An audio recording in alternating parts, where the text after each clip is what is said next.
Now moving back to Scotland, the first week of the U.N.'s COP26 climate change conference coming to a close.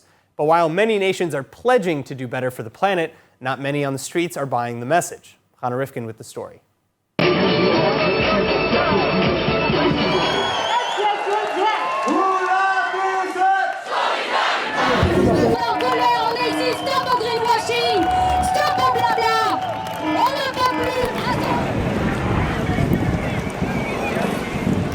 Massive demonstrations popping up all around the globe. In fact, some 100,000 protesters just in Glasgow alone, the site of this year's COP26 UN Climate Change Summit. Marchers braving the rain and cold, calling the conference a failure and demanding more from their respective leaders amidst promises that protesters feel are too vague and do too little too late for the planet.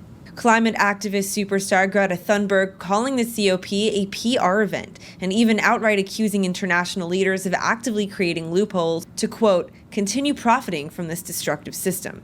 Many agreeing wholeheartedly. It is not a secret that COP26 is a failure. It should be obvious that we cannot solve a crisis with the same methods that got us into it in the first place. And more people are starting to realize this. Many are starting to ask themselves, what will it take for the people in power to wake up? But let's be clear, they are already awake. I think the activists are speaking the truth. I think that in comparison to what's needed to really address this emergency, this conference is not delivering. And I think it's important that that get pushed into those national delegations, those heads of state, so they see what their young people expect of them. But while it is important to maintain pressure on governments, since systemic issues require systemic solutions, experts also maintaining that there is plenty that we as individuals can do to change the tide. For one, there are the obvious changes. Eliminating single-use plastics by insisting on reusable cutlery, reusable shopping bags, and packageless produce.